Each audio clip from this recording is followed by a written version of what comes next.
Yeah. So Okay. I'm Well, yeah. then let's I do can it. hear you fine. Oh, we're on the live. Look, Spencer was just Yeah, like, I'm pushing live, so I don't care. He's just whatever it's gonna be. So that's a cold open. This is Dad's Bet Baseball and Football. Thursday night prop edition. I say Thursday night prop edition as if we're doing props because I'm so used to like I was gonna say, SGPN. are you sorry? Are we? Do we need to get Scott? Are you hosting? Yeah. Scott, Should or we are you get hosting Scott with and like me? Sean? Yeah, I'm retweeting it. But yeah, no, it's Dad's Bet Baseball. This is the football edition of the show. I actually don't have a rundown, so I'm winging this a little bit. But CJ, as always, is with me. The Slippin' Jimmy himself. CJ, it's been a long week, so it's okay that we don't have a rundown. This is kind of going to be a little bit of a. It's fine. We've got a guest, so we've got stuff to talk about. We can go over some of the picks that you and I disagreed on. It's all good. Yeah. We will do it. I want to call out one. Show. I want to call out two things, and then we'll jump into the Hall of Fame bet segment. First of all, thank you, everybody. We're almost at 100 YouTube subs, which is pretty incredible for two dads with a dumb podcast side project. That is, we really didn't know like marketing of this either. By the way, we just didn't know. We do no marketing of this. The fact, like, we're doing a podcast. I don't give a shit if anybody listens. We're doing one. I was like, all right, cool. It's Spencer, to your back channel comment. You tell me if you can't hear, because I will adjust the game. Yeah. First of all, 100 subs. We have over 2,000 downloads, which is crazy. And a super shout out to Shreeds, because we have on our map of like who's listening to the pod. You can tell that, by the way, we're both over 35, because we have solid YouTube increase, but we have like lots of podcast listeners. And so you can just kind of tell it's just like we're not Gen Z. What's our Twitch engagement like? What's a Twitch engagement, right? And then, but what's great about it is that there's this whole section, and we have 13% of our listeners are from Canada, and that's not just Shreeds. So that can't be. And but then I saw last week there was like 4% in Ireland, and he's been traveling to Ireland for the last 3 weeks. I said, yeah, that's definitely him. So with that said, we want to thank someone who's helped us get here, though, on this is our sponsor, Hall of Fame Bets, HOFapp.com. You can use code DADS. We're going to show a little bit of what we're doing with it. We use Hall of Fame Bets for everything, to be totally frank. And there's just lots of great ways to splice the data. I'm in Hall of Fame Bets all day. They're constantly updating the platform too. They updated the platform live while we were doing a segment the other day. It's been pretty fantastic. Like the new, what was it? They had like a new. They had like injury update. The injury news. They had injury updates, and then they had odds. And I was like, oh, this is awesome. So it's we're real like we exist in a universe where we use a lot of different tools, and Hall of Fame Bets is our go-to research and trend tool that we're having a lot of fun with. So with that said, we also got Tommie Viola, who's going to be here to talk about the Jets in about 9 minutes. And let's find you guys a couple plays. We also hit our parlay last week, which I forgot to bet, but it hit. So tells you that we kind of know what we're doing. I forgot to actually bet this too. So it's fine. It's fine. Shame on me as well. Like, we give out this parlay and then we're like, oh, green check mark, and then we didn't actually even bet it. It's fine. All right, take us through it. What do you got for everybody?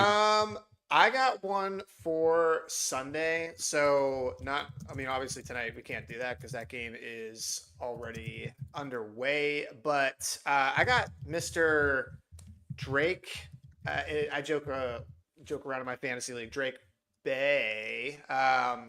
Because there was so many people in my league that was obsessed with Drake May for some reason over the summer. I really never understood why. Like, he was fine last year. Like, it wasn't like he was. I don't think he's very. I don't think he's a good quarterback. I think he's a good running back.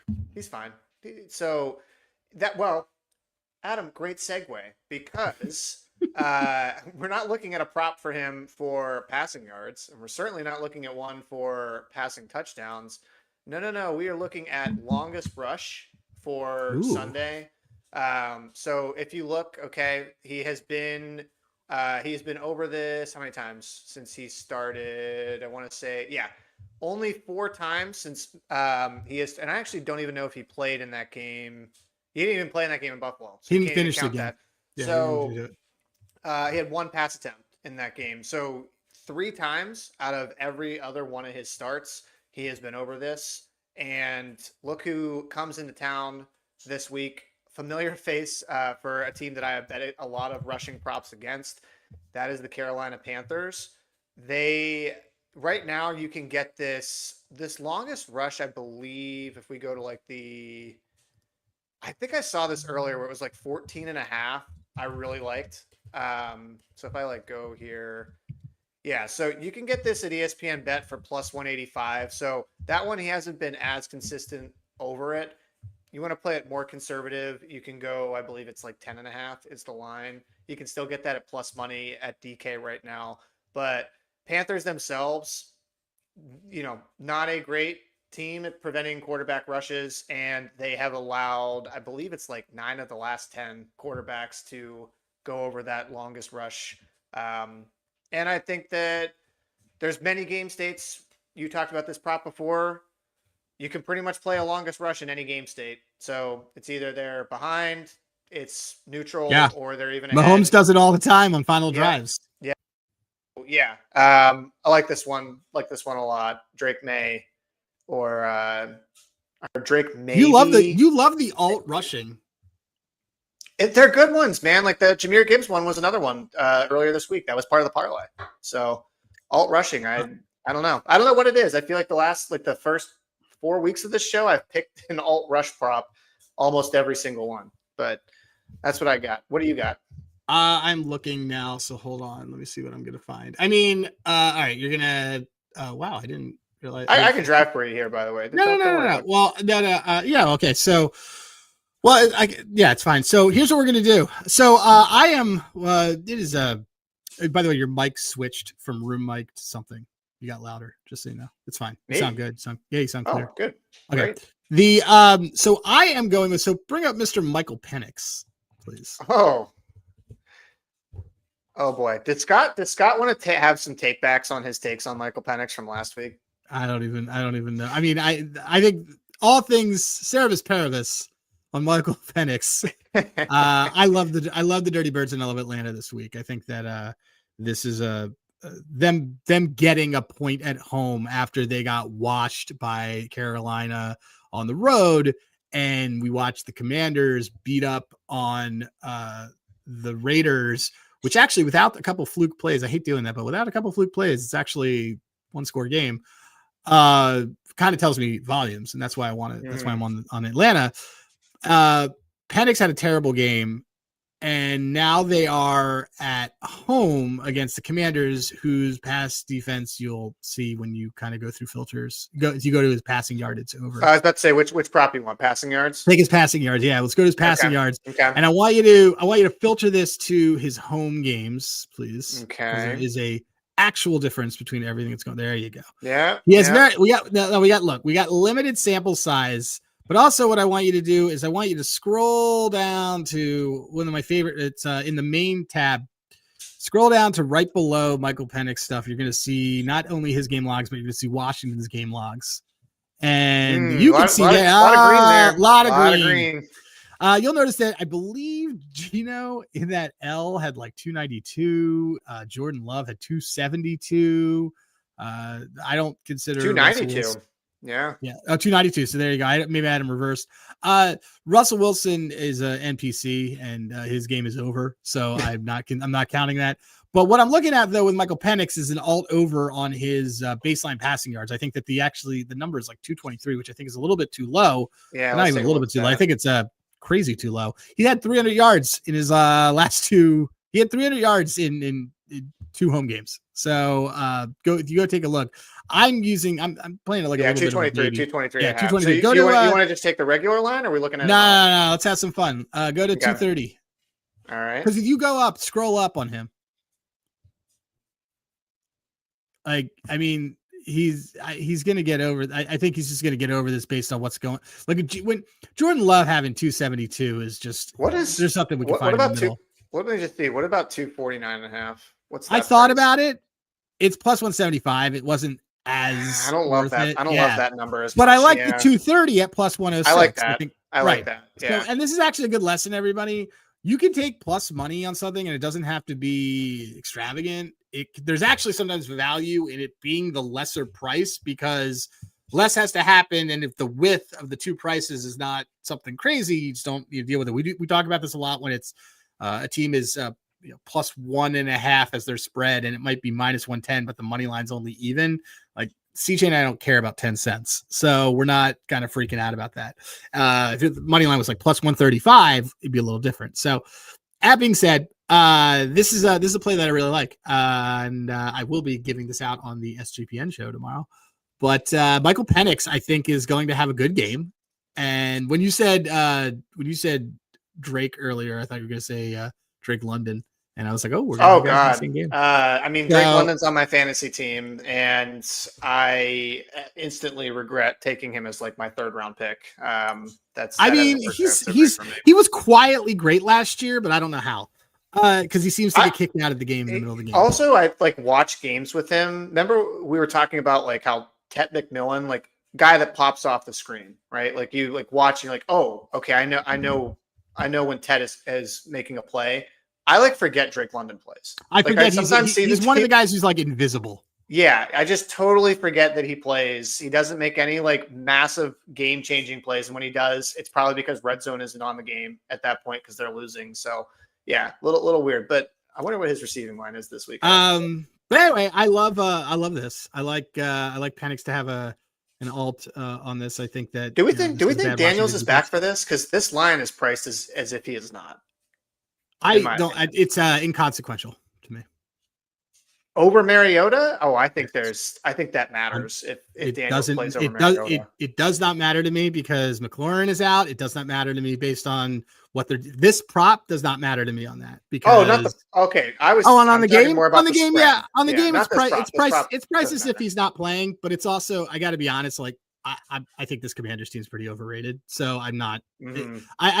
I still, the look ahead on this was, let me look at this. The look ahead on this was, I can go look. I can go find I got it. Give me 1 second to let Tom in. The look ahead on this was 3.5. So like they were even, they were even before everything adjusted. And then it was 1.5 a week ago and it stayed 1.5. And it moved. I mean, anytime that there is a frozen line, say it all. Yeah, that I agree. That's a signal that you probably should be on the other side. Right, so. Frozen lines are more so than that other thing. That's why I'm gonna probably lose money. Honestly, frozen lines scare me more than actual movement. Actual movement, I could be like, I disagree with this. If it doesn't move, I'm like, okay. That Chiefs line is the Chiefs line is frozen, and I'm still on the Chiefs. So we'll see. Well, it might be you know what though? Okay, with the Chiefs, that I think is actually more indicative that the Chiefs might be the right side, because if you look at the Ravens as a team, like what was the general perception of the Ravens coming in? That they were the best team in the league and that they kind of threw up on themselves in Buffalo and they probably should have went to the Super Bowl last year. So the fact that even with that team scoring as much as it has, you had sort of a hot take on the phone this morning. You actually said, I don't think Baltimore is very good. I don't think Baltimore is very good. So Baltimore has Andy Reid 2010, 2011 vibes to me with John Harbaugh. Oof. We'll talk about it. We'll talk about this a little later, but it's true. I have not been impressed by Baltimore in like a season and a half. So that's fine. Like they can do, like, I don't think that they look like, I mean, we talk about this eye test and metric. They don't look and act as good as the Chargers. They are now not even in the same field, in my opinion, as the Bills, even though it was a fluke on how they lost. And I don't think I'm not very impressed with that team. But that said, let's talk about team with our guy Tommie Viola on his way to soccer. He takes time for this, dude. I love you. You just look at that smile. How's it going, Berg? It's nice to be here. Yeah, man. We just wanted to the show, Tommie. We wanted to get you in. Thanks for having me. Yeah, man. All right. Look, we love you for a lot of reasons, and this is a long overdue getting you in here. And we're not just going to have you just wax on the Jets. For those who don't know, Tom is extremely gifted bettor, really smart guy, really good content guy. He's like my little brother, but he's also just one of the most fun human beings on the planet. I'm gassing him up right now. Way too kind. And by the way, too kind. Spot on about Baltimore, by the way. I think the offense is good. The defense is kind of bad. The defense is so bad that they literally told Jair Alexander, "Hey, we think you have an injury. Go home." Yeah. After he played 2 games, and he said, "No, I don't." And they're like, "Yep, you had a surgery. You have an injury because they said that on the broadcast." Anyway, I know you got to go to soccer. So CJ's got stuff. We got something because we want to talk to you about some stuff that through like basically how do you bet a bad team? It's almost the thing. So CJ, take it away. All right. Well, we said we weren't going to ask you a Jets question, and the first question, Tommie, I have for you is a Jets question. So if you are betting on the Jets right now, who is the one player you want to bet when Tyrod is in, and who is the one player you want to bet on when Fields is in? The answer is kind of both, just the opposite way, in my opinion, right now. I think it's Mason Taylor. And I think you want to be investing in his under if Justin Fields is the quarterback, and his over. You can find it at 20.5 receiving yards right now. His first 2 games, he only had 1 reception apiece. He actually started to get open. He got 4 receptions with Tyrod at quarterback last week, only got to 20 yards even with that. He is coming back from a bit of an ankle injury that was definitely lingering through the preseason there. So I think he's getting healthier, but Justin Fields isn't really throwing to the tight ends when he's in at quarterback. And honestly, the passing game itself just does not look impressive with either quarterback, but it's very much hyper targeting Garrett Wilson. And that gets worse when Justin Fields is in. I think that I'm going to go over I'm going to go over his receiving yards. If Tyrod is the quarterback this week, I'm going to be going under if it's Justin, because I only think he's going to get maybe 1-2 targets, and you're not getting to 20 yards on those. Not as that kind of a tight end. See, and I feel like you kind of answered what I was going to have as my follow-up question, which was, because I said this last week, I was a Jets 6.5 ticket holder. That was a roller coaster ride against the Bucs. And I immediately regretted that bet after I saw Tyrod Taylor play. And then I thought to myself again this week, like, does it really matter? Like if in terms of if I'm trying to bet either against or for this team via the spread or money line for that matter, does it actually matter who's starting? Like no. if Fields or Tyrod is in, I feel like this is kind of the same team. It is. You're going to be a little bit more run heavy with Fields in versus Tyrod. The offensive line looked great in week 1. Things have been bad since then. Olufashanu on the one side, he is not looking good on the right side as a tackle. It's starting to bring up some concerns. Yes, it's only year 2 for him. Still a lot of room to grow. Armon Membu on the left side, he's holding it down as a rookie. This guy's playing incredible right now. But man, losing Elijah Vera Tucker for the season right before the season started was brutal for this line. And it's really what's going to be the live or die for this team is, okay, can we control the line of scrimmage? Can we run the football? And that doesn't matter if it's Tyrod or if it's Justin. That being said, they're going to pass a little bit more with Tyrod at quarterback, but it doesn't matter because who you're throwing to. You have Garrett Wilson and friends. Like the 3 of us could be their receivers this week, and it's not going to look much different. This is a bad football team. That's actually a really great way. It's Garrett Wilson and friends. Like that's the better way of saying Garrett Wilson and NPCs. Apparently, Alan Lazard is still on the team. The corpse of Alan Lazard is still out there. It's like he's sort of in this. That should tell you how bad things are. It's like an Aaron Rodgers purgatory. He's just kind of floating there. He's just like, do people still know I'm here? He's like, it's sort of in like Office Space where they're like, we just pushed Al Lazard's desk to the back in the basement. Oh my God, Josh Reynolds, I forgot, is on this team too. Oh yeah. There's a lot of guys where you look and you're like, this is where this guy ended up. I mean, nothing was more emblematic of Lazard than last week when he runs his Z out route, gets wide open 5 yards out, and Tyrod just throws the ball to an admittedly also open receiver 20 yards downfield who just completely drops the pass. And that's how this Jets season is going to be going. That being said, I think they win this week. Yeah, I do too. That's also one I wanted to switch, CJ, on our thing. I just think that. You did text me about that. I think we have Miami still right now at the 2.5. That team that's a fake team. There's a team that tries.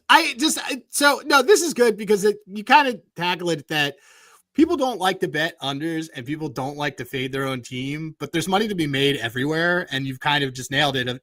So even outside of the quarterback stuff, do you even look to that team every week? Because you like for us, like I know the Eagles really well. So like it's for me, I'm all over Tampa this week for a lot of reasons. Just knowing how the injuries they're going to have are going to impact stuff. Like I'm on an under for Saquon. I think that I think the number is way too high on him, and it's Vita Vea, so forget about it. But so I'm able to be critical of my team. And are there other bets that when you're looking at do you even look at the Jets when you're putting together your stuff each week, or you just it's honestly the most annoying part of betting on a bad team. It's not that it's my team, because I do know this team fairly well to the point where I'm like, okay, I've seen this movie before. Every game is the same. They're all different, but they're all the same. Like when they blocked that kick last week, there wasn't a single Jets fan alive who was like, holy shit, we're going to win this game. Everyone was like, we left too much time. We're going to lose this game. I was not excited. I was not like, oh my God, this is amazing. I was like, oh, well, minute 30 on the clock. Might as well get your bets in now on the other side. It's the betting a bad team and getting numbers that you shouldn't be. It's more the getting the numbers that you're like, this is too good of a number to pass up. Like against the Bills, I was one of the fake sharps with Jets +7. Like, yeah, we all were. I don't know, but then in hindsight, we all looked at that. And I was like, why exactly? Like it wasn't a. We Jets also all bought high on the Jets. Like that was one of those things. Like, why did we do this? Like, it wasn't a Jets fan thing. It was all right. Yeah. Well, they looked pretty good in week 1, and they're getting 7 maybe points. This is wrong. No, the Bills are really good. Emotional win for Buffalo. Well, maybe they'll come in a little flat. Yeah. The things we convinced ourselves on how that Jets team was going to hang there, were hilarious. Of like, oh yeah, they're going to look ahead to Miami, like all sorts of stupid shit. It was great. The more painful thing was I had Jets money line at 2-1 this past week because again, I didn't think they should have been 2-1. There's no teams really. If you think about it in NFL, I like to talk about this. I saw Sean in the comments. We talk about this a lot, but like NFL, there's never really should be a team higher than 2-1. It's different than like college. You get teams that are like 16-1 to do an upset because it's literally guys that could be selling groceries. The NFL is the 1% of all athletes. So no team should, as bad as they are, should be more than +250 in my opinion. That's the beauty of college football is that you have one guy on one team who's going to be a first-round draft pick, and you have another guy on another team who is going to be selling insurance at the end of the year. And those two guys are on the same field playing the same sport, and that's where you get the true beauty of the game.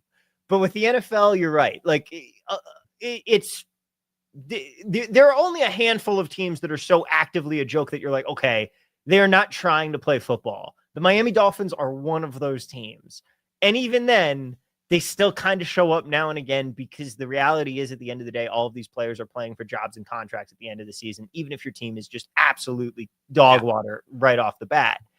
But I don't think that, like, again, I'm going to be on the Jets this week because Miami's a team having a players-only meeting in week 2. They are quite frankly, pretty sure they had it in the preseason. I was going to say, should have had that probably, I don't know, beginning of training camp. Oh, man. Yeah. And Sean makes a great point here with unless the team is starting Spencer Rattler. Like, yes, Spencer Rattler's not an NFL quarterback. He's closer to an NFL quarterback than anyone in this call, but he's not. And I'll tell you, Tommy, it hurt even what you said. You had Jets money line 2-1. I had them in a round robin money line parlay with the Browns. That looked good. That looked really good. And the Panthers. Oh. And when that I brought you to Panthers Island last week. You did. When that block kick happened, I was like, come on, baby. I thought the same thing as you. I was like, damn it. Too much time for Baker. Like too much time. Yeah. There's too much time for anyone. A community college offense is marching down the field with a minute 30 left on the clock. Well, against the Jets defense this year, for sure. You know, another thing you got me thinking of too, because we were talking about, I always joke about, I like to hate bet the Steelers. And honestly, it's not even hate betting anymore. It's just because they're bad. So I actually do like to bet against them to just make money.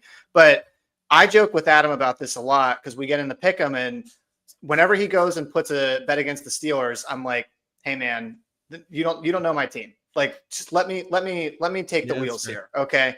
So the question to you, Tommy, is when you have somebody or a friend of yours, you're at a bar or whatever, and somebody comes up to you and tries to tell you why you should bet for against the Jets and you disagree, level of like 1 to 10, like how angry do you get? Like how, like, because to me, like, I feel like when people tell me, hey, I know your team, I'm like, no, you fucking don't. It's like having like your kid. It's like somebody saying to your kid, can't do something or can't eat something. Yeah. I mean, like, you're right. I mean, I don't get angry at someone because I just explain, look, you're wrong. Like, I know this team. I've seen us do this. Had the Jets won last week against Tampa, I would have been all in on Dolphins money line this week because, oh man, getting a win against an actually good Tampa team and then coming out Monday night prime time and get pantsed by the Miami Dolphins who are ready to fire their coach. That's Jets football right there. This isn't a football team. It's an elaborate piece of performance art. And like, that's how you have to approach handicapping the Jets. Once you accept that universal truth, you can start, because it's always got to be the maximum pain that can be inflicted. Like 2 years ago, you have the Rodgers hype, you have the whole off season. Okay, 3 plays into the season, we're just stabbing the knife in the back.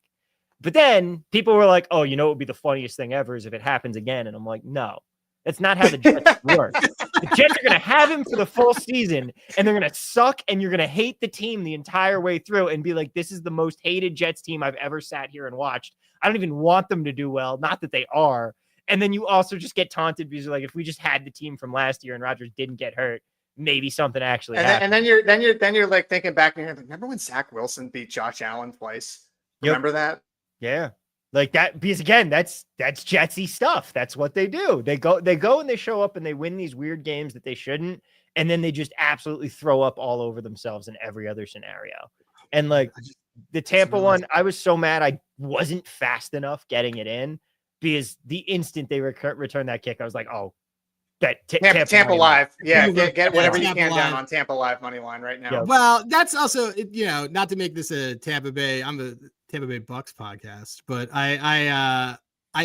that whole sequence with the Bucs was one of the examples I like to call about how luck goes both ways. And the reason, like, part of that is everything's kind of working out right now for Tampa, and everything's sort of working out for the Eagles. And I know my team and I'm fading my team, who's, by the way, 1-4 in their last 4-5 trips to Tampa, not including playoff losses that crippled me in college. I mean, the Eagles' problem is that their offense. They're right. Well, but so that alludes to this. So the reason why I'm taking the Eagles, and CJ and I had this conversation, was the thing that Baker has done and just what they've done on offense with Tampa is that there's a difference between taking the game in the last drive and winning it versus preventing a loss from the last drive, which requires you to do something and something fluky to happen of poor form on the opponent's side, like a blocked kick, CeeDee Lamb bouncing balls off of himself in the end zone. So I'm not saying that the Eagles are not a bad team, but I'm very high on the Bucs because snatching victory is very different than preventing defeat when it comes to luck. And I just think that this Bucs team has the types of reinforcements and the type of, frankly, balls to do it right now. So, all right. So you got to go to soccer. So we got one more. I'm already late, so it doesn't matter. No, it's fine. It's fine. You're the goalie, dude. You got like, this is not this game doesn't matter. We missed the playoffs. I don't care. No, I'm doing this, then I gotta go to the gym. What a Jets approach to a soccer. Yeah, nothing matters. Then I gotta go to Arizona and sports bet anyway. Like it's gonna be a long night for me. But the thing with the Bucs is, I think they're a good team. I think that's it. You're going to get Chris Godwin back. You're going to get Mike Evans back eventually. The defense has some good pieces. You're a good team that can go out and they can win that division and they can win a playoff game. I don't think they're I compare them most to the Chargers in the AFC, except for the difference is great comparison. Except I think the Chargers might actually finally be a great team. Like, really? I don't know about that. That will be on opposite ends there because I love the comparison, but I'm still not 100% sold on Justin Herbert. I'm not all the way there either. This is the season for me where I'm going to be like, okay, are we there? Because like I look at Baker Mayfield, I love him. He's got talent. Oh, he's chaotic. But Baker is a dude. But can he win a Super Bowl? Yeah, and I don't know. Justin Herbert, I have the same exact question.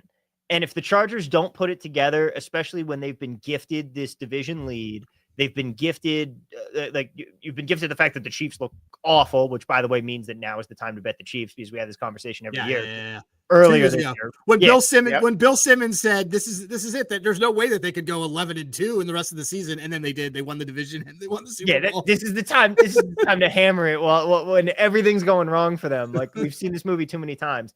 But if the Chargers don't put it together this season, they never will, and it's time to get rid of Justin Herbert.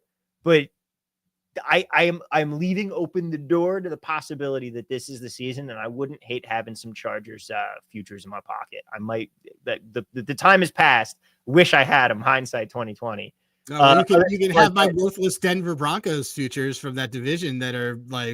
Oh god! I wasted a lot of time texting you about that team this summer. Well, that's how it is. Harbaugh's Sean just commented on this too. Believe in Harbaugh, the good one, not the guy in Baltimore. Like I said, the guy in Baltimore is 2010 Andy Reid. The guy in LA who lived in a van for the summer during his first year as coach because he wanted to be closer to the players, which I think is incredibly baller. And he's waking up by the beach and doing that. He's always known what he's doing. So no way I snuck in the first quarter over in this card. Yeah, I had that over too. We got lucky there, man. And I had Barner first TD. So we're rocking and rolling. Yeah, my ESPN account, I just tail like Kramer and Sean on that one, but my ESPN account is completely limited on everything except they let me put in they let me put $25 on all my power hour bets. So I'm like, all right, this is cool. So literally the account is super flush, but I can never use any of it. And it's just for power hour bets. I only use that's it for actually power very hour funny. So, all right. Now I do actually have to get going, but it's been a pleasure hanging with you guys. Where can everybody find you? Where can everybody find you? Tell everybody where you can find me on Twitter at TV at Work. That's where I'm doing most of my betting / shit posting. And you can also find me on the Double Chance Pod to talk some MLS. Nice. All right. Thanks, Tommy. All right. Take care, guys. Sean coming in with the guy. The Doc Rivers. Doc, that's I like that one. Well done, Sean. I got to think of a better one here for Mike Tomlin. Sean knows Tommy because everybody's Syracuse here, so that's good, except for you. Oh yeah, well, not me. OU. I got my OU green on. All right. Well, wait. Well, so we could end this show by finalize. Will it let us switch stuff? For what? It will. All right. It will. So wait, you did switch it. Yeah, we're the Jets. Everything's there. Mm-hmm. So Oliver, do you want to use this last bit of time to talk about any of the plays that you and I were on different sides on for weird reasons or anything? We could. I do want to ask you one quick question though before we're doing any games, just because it's top of mind, and I know you were against them last week, and it did turn out in your favor, albeit in a very weird ending to say the least. About the Rams. I think the Rams are like a legit Super Bowl contender. I've been thinking this for Rams.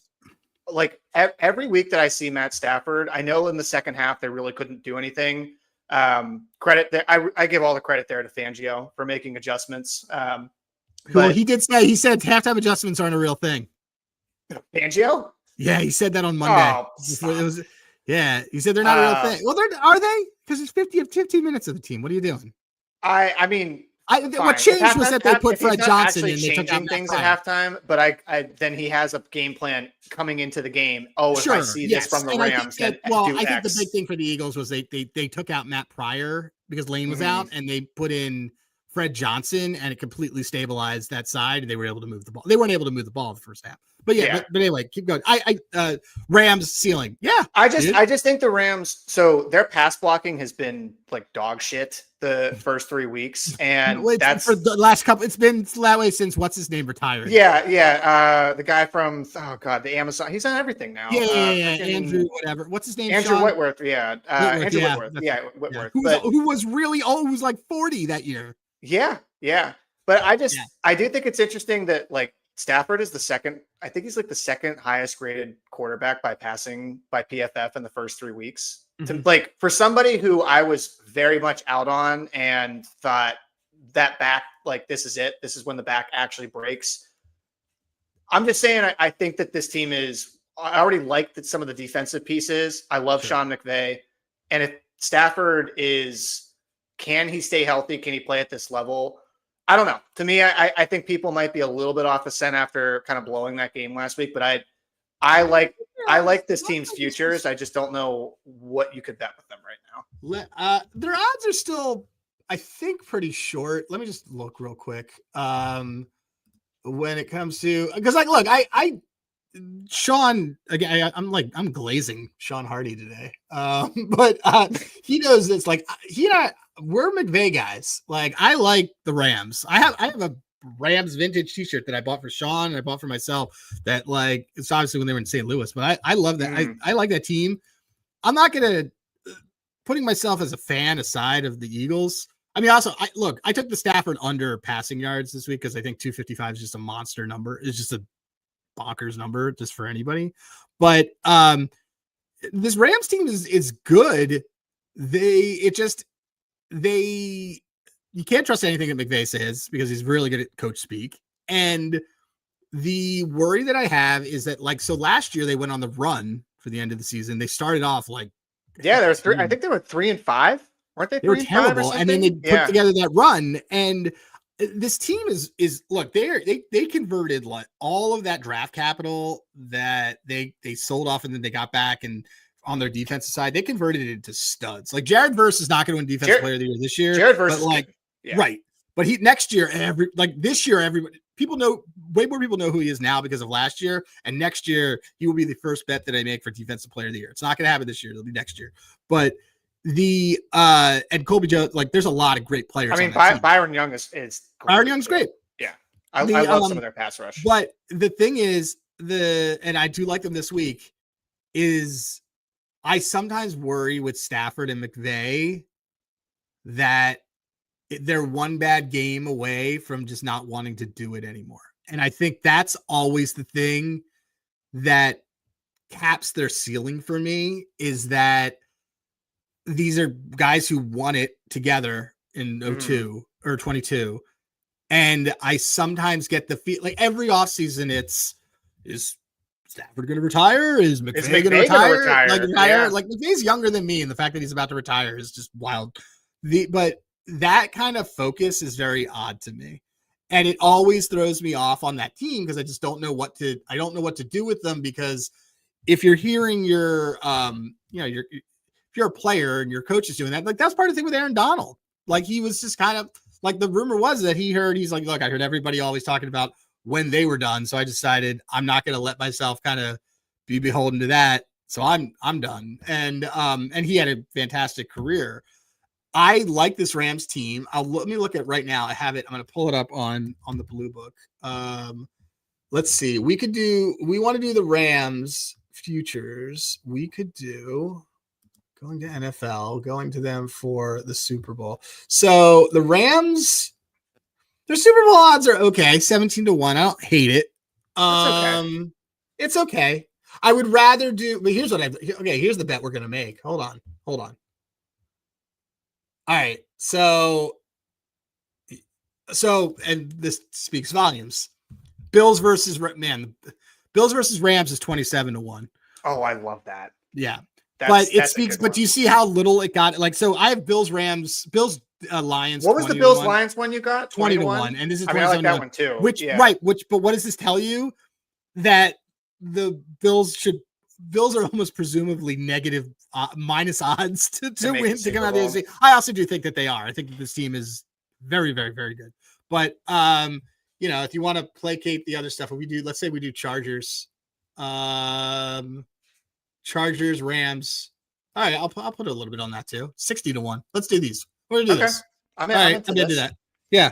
All right. I'm gonna do. I did 25 on I'm doing it right now. Okay, so here's what I'm doing.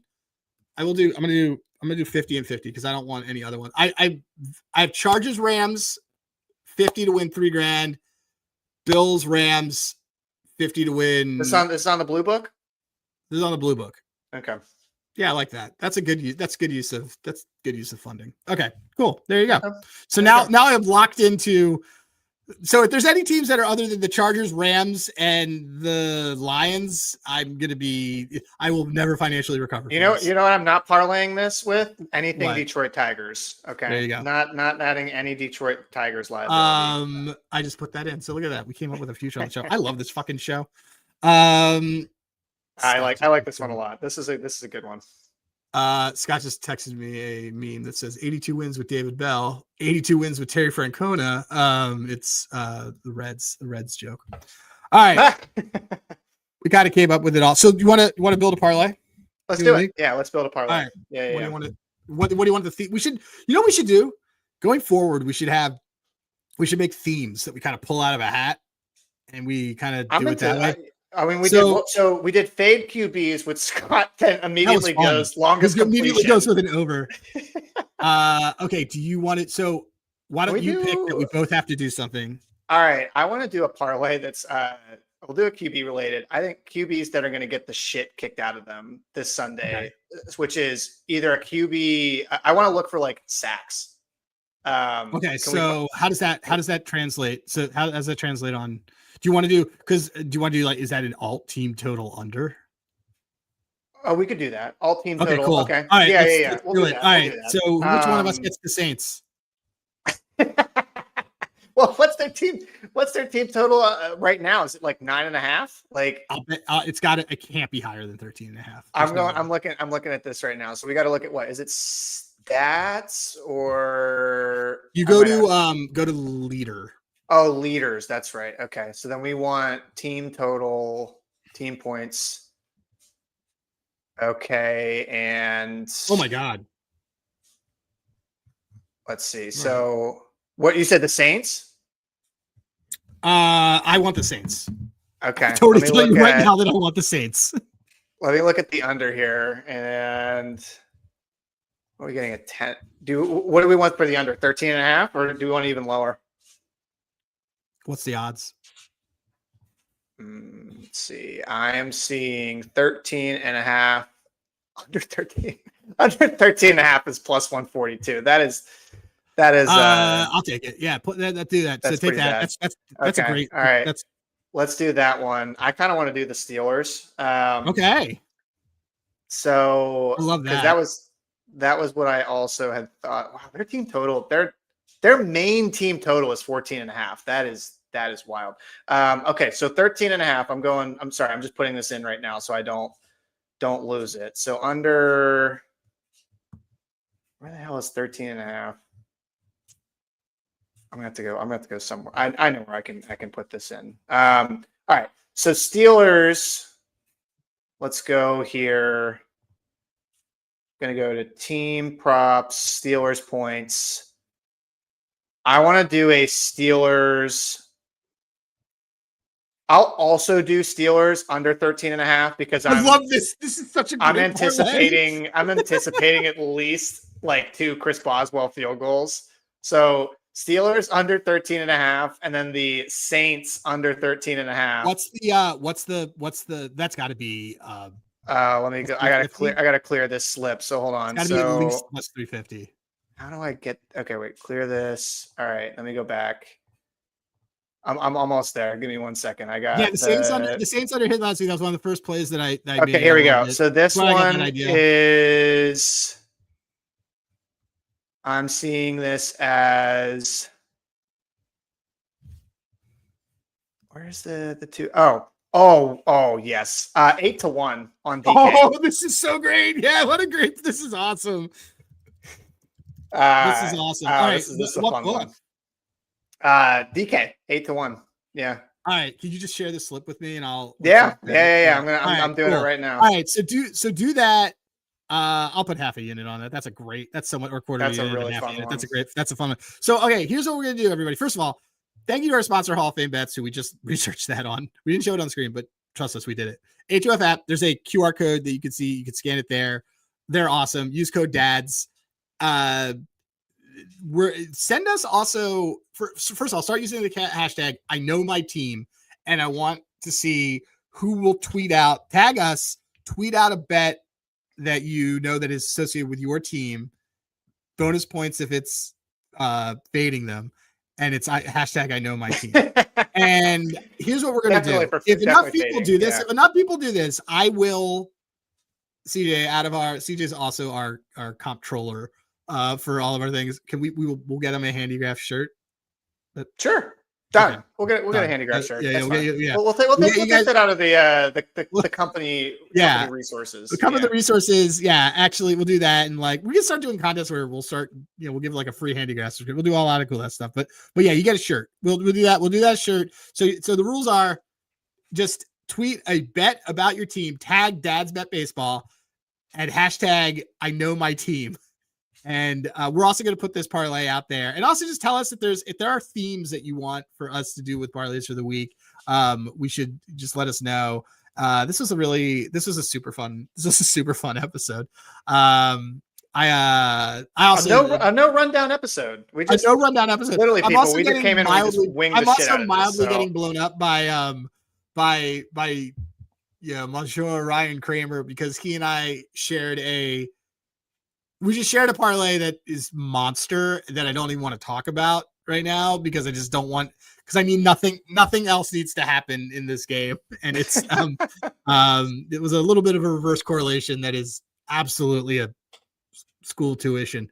So hey, by the way, last note, Phillies Cubs exactas. Very alive, baby. Yeah. Cubs are locked into that 4 seed. Yes. So let's go. I love it. Oh, that's awesome. Good day. Okay, so speaking of futures, we will be here on Monday. We'll allegedly have Eric Pauly with us from BetSmart, and he's a Mets guy. He's just an awesome dude.